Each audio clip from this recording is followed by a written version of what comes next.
കൂട്ടുകാർക്ക് നല്ലൊരു ദിവസം ആശംസിച്ചുകൊണ്ട് മാമ്പഴത്തിന്റെ പുതിയ വീഡിയോയിലേക്ക് സ്വാഗതം.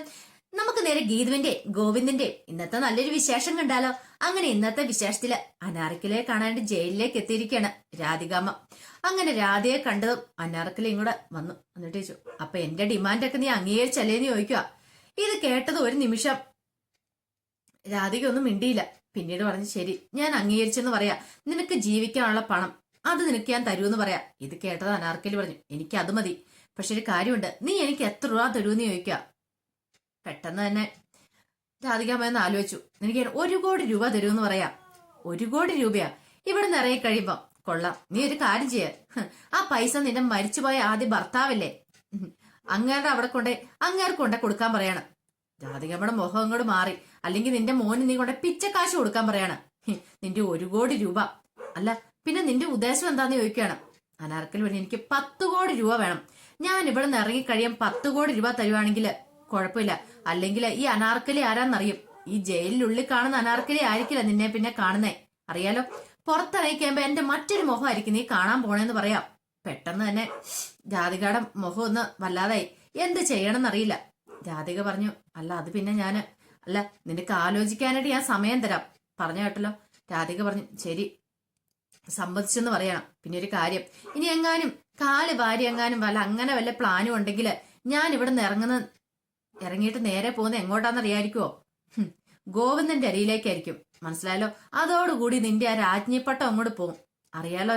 ഈ അനാർക്കലി ഇപ്പം നല്ല വിഷവത്ത് തന്നെയാണ്. ജയിലിൽ കിടന്ന് ഞാൻ നല്ലൊരു പാഠം പഠിച്ചിട്ടുണ്ട്. അതുകൊണ്ട് എന്റെ തനി സ്വരൂപം നീ പുറത്തെടുപ്പിക്കില്ല എന്ന് പറയണ. രാധിക അങ്ങനെ ആകെപ്പാടെ ടെൻഷനോട് കൂടിയാണ് അവിടെ നിന്ന് ഇറങ്ങുന്നത്. അങ്ങനെ രാധിക പോയി കഴിഞ്ഞപ്പോ അനാർക്കലി അവിടെ ഉണ്ടായിരുന്ന ജയിൽവാരനെ വിളിച്ചിട്ട് പറഞ്ഞു, അല്ല ഇപ്പൊ തന്നെ നിങ്ങളെ വിജയലക്ഷ്മിയെ വിളിച്ച് ഈ കാര്യങ്ങളൊക്കെ പറയൂന്ന് എനിക്കറിയാം. അപ്പൊ ഇതും കൂടെ പറഞ്ഞേരെ, എന്നെ കാണാൻ രാധിക വന്നായിരുന്നു. പിന്നെ രാധികയോട് ഞാൻ പറഞ്ഞ കാര്യങ്ങളൊക്കെ പറയായിരിക്കും.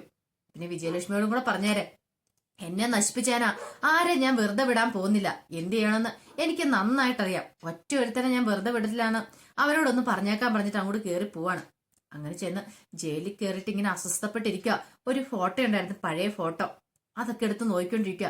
ഈ സമയത്ത് കൂടെ ഉണ്ടായിരുന്ന ആ ജയിൽ പുള്ളി ചോദിച്ചു, അല്ല എന്താ അനാർക്കലിയുടെ പുതിയ പ്ലാൻ എന്താന്ന് ചോദിക്കും. അല്ല ഈ ഫോട്ടോയെ കാണുന്നേ, ഇതെന്തിനാ ഇതുങ്ങൾ എപ്പോഴും ഈ ഫോട്ടോ തന്നെ എടുത്ത് നോക്കിയിരിക്കണമെന്ന് ചോദിക്കുക. പെട്ടെന്ന് അനാർക്കലി പറഞ്ഞു, ഈ ഫോട്ടോ കാണുന്തോറും എനിക്കിങ്ങനെ വീര്യം കൂടിക്കൊണ്ടിരിക്കുക എന്ന് പറയണ. അല്ല ഈ ഫോട്ടോയ്ക്കകത്ത് നിങ്ങൾ മുമ്പ് ഒരു ഭദ്രനെ കുറിച്ച് പറഞ്ഞല്ലോ, ആ ഭദ്രൻ ഈ ഫോട്ടോയ്ക്കകത്ത് ഇല്ലല്ലോ, പിന്നെ എങ്ങനെയാ ശത്രുവാണെന്ന് ചോദിക്കുക. ഭദ്രൻ ഒരു ശത്രുവാ, പക്ഷെ അയാൾ വെറും ഒരു കൃമി മാത്രമാ. ഞാൻ നശിപ്പിക്കാൻ പോകുന്ന വേറെ ആരുമില്ല, വേരോടുകൂടി പിഴുതെറിയാൻ പോകുന്ന ആൾക്കാരുണ്ടെന്ന് പറയണം. അല്ലാതാരാ വേരോടുകൂടി പിഴുതറിയാണ്ട് പോന്നെ? അതൊക്കെയുണ്ട്.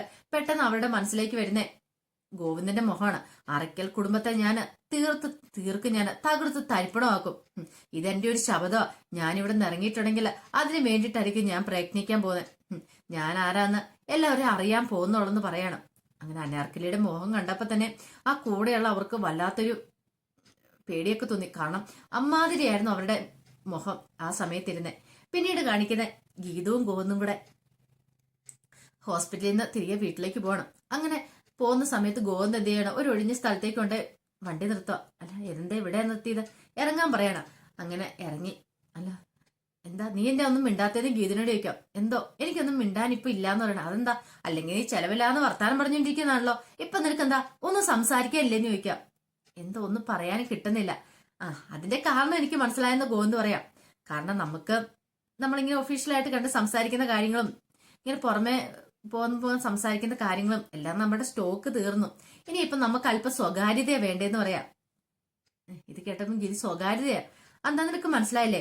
കാരണം നമുക്കിങ്ങനെ പുറമെ എല്ലാവരുടെ മുന്നിലൊക്കെ വെച്ച് നമ്മളിങ്ങനെ സംസാരിക്കുന്ന ആ ഒരു സംസാരത്തിന്റെ നമുക്ക് അതങ്ങ് കഴിഞ്ഞു.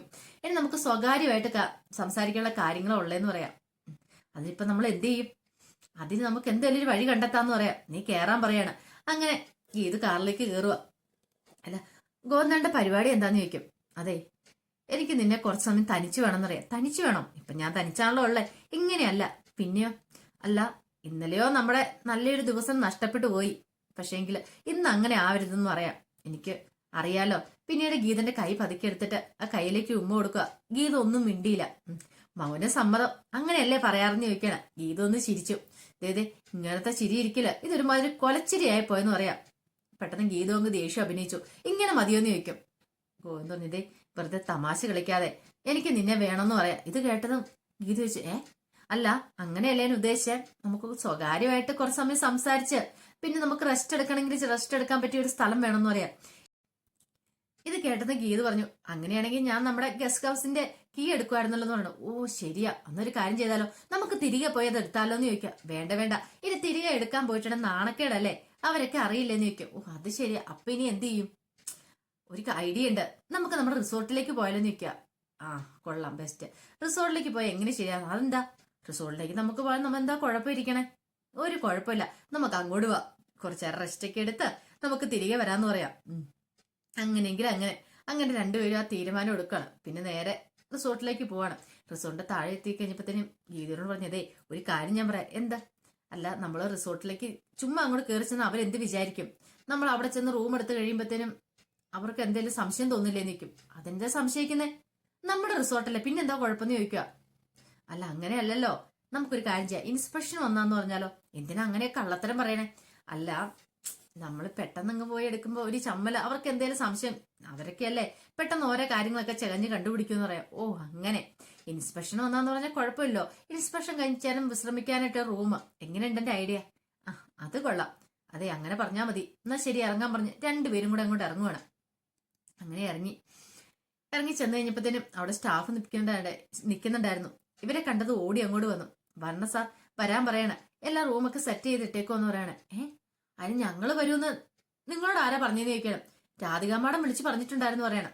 ഇത് കേട്ടതും ആകപ്പാട് ഐസായി പോയി രണ്ടുപേരും. രാധികാമ്മ വിളിച്ചു പറഞ്ഞു. അതെ, നിങ്ങൾ രണ്ടുപേരും വരൂന്നും അതിന് നിങ്ങൾ വന്നിട്ടുണ്ടെങ്കിൽ അവർക്ക് വേണ്ടുന്ന കാര്യങ്ങളൊക്കെ ചെയ്തു കൊടുക്കണമെന്നും റൂമൊക്കെ സെറ്റ് ചെയ്തിടണമെന്നൊക്കെ പറഞ്ഞിട്ടുണ്ടായിരുന്നു. ഗീതുവിന് ഇത് കേട്ട് കഴിഞ്ഞപ്പോഴത്തേനും പെരുത്ത് കയറി. അല്ല, ഞങ്ങൾ ഇൻസ്പെക്ഷൻ വന്നാ. അതെ, രാധികാമ്മ അങ്ങനെ തന്നെ പറഞ്ഞേ, ഇൻസ്പെക്ഷൻ വരൂന്നാ പറഞ്ഞേ. ഓ എന്റെ ദൈവമേ, പെട്ടല്ലോ. ഈ സമയത്ത് ഗീത പറഞ്ഞു, ബാ നമുക്ക് പോകാന്ന് പറയണം. അല്ല, കയറി വരുന്നില്ലെന്ന് ചോദിക്കും. കോന്ന് പറഞ്ഞു, അല്ലേ ഞങ്ങൾ ഇതിലൂടെ വന്നപ്പോ ഒന്ന് കയറിയെന്നേ ഉള്ളൂ. ശരി, ഇനിയിപ്പോ ഇൻസ്പെക്ഷൻ ഒന്നും നടത്തുന്നില്ല, ഞങ്ങൾ പോയേക്കോ എന്ന് പറയാണ്. ഗീതിന് ദേഷ്യം വന്നിട്ട് പറഞ്ഞു കയറുന്നുണ്ട്. ഗീത പെട്ടെന്ന് പോയി കാലിനകത്തേക്ക് കയറിയിരുന്നു. ഈ സമയം ഗോവിന്ദ അയാളോട് പറഞ്ഞതേ, ഞങ്ങൾ ഇവിടെ വന്ന കാര്യം രാധികാമ്മയോട് പറയണ്ടെന്ന് പറയാം. എന്നാ ശരി, ഞാൻ വിളിച്ചു പറഞ്ഞേക്കാം നിങ്ങൾ ഇവിടെ വന്നില്ലാന്ന്. എടോ താൻ ഒന്നും പറയണ്ട എന്ന് പറയണം. ശരി സാറെന്ന് പറയണം. അങ്ങനെ കാറി കയറിഞ്ഞപ്പോഴത്തേനും ഗീതോടും ദേഷ്യം അടക്കാൻ പറ്റുന്നുണ്ടായിരുന്നില്ല. ഗീത പറഞ്ഞിട്ട്, രാധികാമ്മ ഞാൻ അപ്പോഴേ പറഞ്ഞല്ലേ. ഗോവിന്ദ് പറഞ്ഞു, ഒന്ന് ക്ഷമിക്ക്. എന്ത് ക്ഷമിക്കാനായിട്ട്? എനിക്കറിയായിരുന്നു അവരിങ്ങനത്തെ പരിപാടിയെ കാണിക്കുന്നു, കണ്ടില്ലേ? നമ്മളെക്കാൾ മുമ്പ് അവർ കാണിച്ചു വെച്ച പരിപാടി കണ്ടില്ലേ എന്ന് ചോദിക്കാം. ഈ സമയം ഗോവിന്ദ് പറഞ്ഞു, എനിക്കറിയാം നിനക്ക് രാധികാമ്മയോട് നല്ല ദേഷ്യം കാണുന്നു. പിന്നെ ദേഷ്യപ്പെടാതെ വണ്ടി എടുക്കാൻ പറയണം. അങ്ങനെ വണ്ടി എടുത്ത് പോകുന്നതിനിടയ്ക്ക് ഗോവിന്ദ് പറഞ്ഞു, ഇനിയിപ്പോ എന്ത് ചെയ്യാനായിട്ട്? വീട്ടിലേക്ക് പോവാം. അയ്യോ ഗീതു, ഞാന് ആകെപ്പാടെ ഞാൻ സമനില തെറ്റിയിരിക്കും കേട്ടോ.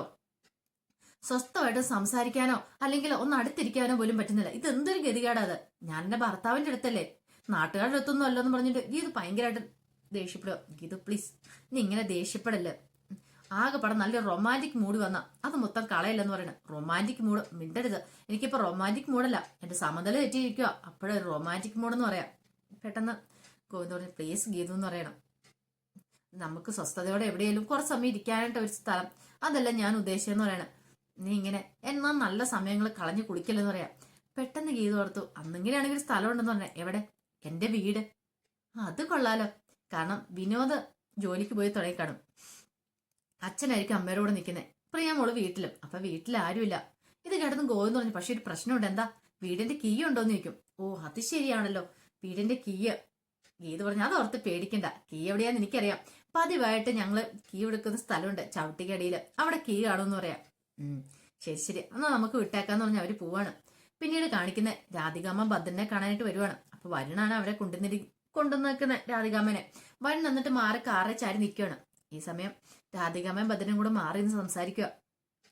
രാധികാമ്മ പറഞ്ഞു, ഞാന് അനാർക്കലിയെ കാണാൻ പോയിട്ടുണ്ടായിരുന്നു പറയണം. അല്ല ഭദ്രൻ പോയില്ലേ നിൽക്കും. ഭദ്രൻ പറഞ്ഞു, ഞാനെന്തിനാ അവരെ കാണാൻ പോണം? ഇത് കേട്ടതിന് രാധികാമ്മ പറഞ്ഞു, ഭദ്രൻ പോകുന്നില്ല എന്ന് എനിക്ക് മനസ്സിലായി, പക്ഷെ ഭദ്രൻ പോകേണ്ട വരുമെന്ന് പറയണം. ഇത് കേട്ടൻ ഭദ്രൻ പറഞ്ഞു, ഓ നിങ്ങൾ തമ്മിലല്ല ഇടപാടെന്ന് ചോദിക്കുക. ഞങ്ങള് തമ്മിലോ? അതെ, മാധവമേനോട് ചതിച്ചത് നിങ്ങൾ അനാർക്കലിയും കൂടെ ചേർന്നല്ലേന്ന് ചോദിക്കുക. ഇത് കേട്ടതും ഭദ്രൻ പറഞ്ഞു, പക്ഷെ അങ്ങനെയല്ലോ അനാർക്കലി പറയുന്നേ. അനാർക്കലി പറയുന്നത് നമ്മൾ രണ്ടും കൂടെ ആണെന്നാണല്ലോ പറയണേന്ന് ചോദിക്കുക. നമ്മളെ രണ്ടായാലും വെറുതെ വിടത്തില്ലെന്ന് അനാർക്കലി പറയണേന്ന് പറയാം. രാധിക പറഞ്ഞു അതൊക്കെ ശരി തന്നെ, പക്ഷെ ഒരു കാര്യം ചെയ്യണം. അപ്പൊ തന്നെ അനാർക്കലിയെ കാണാൻ പോണം. അനാർക്കലിയെ കണ്ടിട്ട് അവിടെ ചെന്നിട്ട് ഞാൻ പറയുന്ന പോലെ പറയണമെന്ന് പറയാം. എന്ത് പറയണമെന്ന്? അല്ല, അനാർക്കലിയെ എന്നെ ചതിച്ച് നിങ്ങളാന്ന് പറയണമെന്ന് പറയാം. ഇത് കേട്ടൻ ഭദ്രൻ പറഞ്ഞു ആഹാ അത് കൊള്ളാലോ, അത് നല്ല കാര്യമാണല്ലോ എന്ന് പറയണം. രാധികാമ്മയുടെ ബുദ്ധി കൊള്ളാന്ന് പറയണം. അപ്പൊ ഇതൊക്കെ കേട്ടിട്ട് അവിടെ വന്നു മാറി നിൽക്കുന്നുണ്ടായിരുന്നു. ഇവര് തമ്മിൽ സംസാരിക്കുന്നത് കേൾക്കുന്നില്ല, എന്താണെന്ന് അറിയത്തില്ല. അമ്മ എന്തൊക്കെയോ പറയുന്നുണ്ടല്ലോ, എന്തോ കാല് പിടിച്ച് അപേക്ഷിക്കുന്ന പോലെയൊക്കെ ഉണ്ട്. എന്താ കാര്യം ഒന്നും മനസ്സിലാവുന്നില്ല. അല്ല ഇയാളോടൊക്കെ എന്തിനാ ഇങ്ങനെ സംസാരിക്കാൻ വരുന്നേ? ആ ഒരു ചിന്തയായിരുന്നു വരുണിന്റെ മനസ്സിലുണ്ടായിരുന്നേ. ഈ സമയം രാധിക പറഞ്ഞു ഞാൻ പറഞ്ഞ മദൻ അനുസരിക്കില്ലേന്ന് ചോദിക്കണം. പിന്നെ അനുസരിക്കില്ലേന്ന്? അല്ല രാധികാമ്മേ, ഒരു കാര്യം ഞാൻ പറഞ്ഞേക്കാം. രാധികാമ്മേ അനാർക്കലിയും ചേർന്ന് നടത്തിയ നാടകമാ. ഇതിനകത്തേക്ക് എന്നെ വെറുതെ വലിച്ചൊഴിച്ചോണ്ട് വേണ്ട കാര്യമില്ലായിരുന്നു. അറിയാലോ, അവസാനം എല്ലാം തട്ടിക്കൊണ്ട് പോയിട്ട് കുറ്റം എന്റെ തലയിൽ കെട്ടിവെക്കാനാ പ്ലാൻ ഇല്ലേന്ന് ചോദിക്കണം. ഇതിന്റെ മെയിൻ കണ്ട് രാധികാമ്മ എന്നുള്ള കാര്യം എനിക്ക് നന്നായിട്ട് മനസ്സിലായെന്ന് പറയാം. ഇത് കേട്ട് കഴിഞ്ഞപ്പോ എന്ത് മറുപടി പറയണമെന്ന് അറിയില്ലാതെ രാധികാമ്മ നിൽക്കുക. അപ്പൊ അതിന്റെ വിശേഷങ്ങളൊക്കെ എന്ന് കണ്ടേ. ഇതിന്റെ ബാക്കി വിശേഷങ്ങളുമായിട്ട് വൈകുന്നേരത്തെ പ്രൊമോയി വരാട്ടോ. ഒരിക്കൽ കൂടി എല്ലാവർക്കും നല്ലൊരു ദിവസം ആശംസിച്ചോണ്ട് നിർത്തുന്നു. നന്ദി.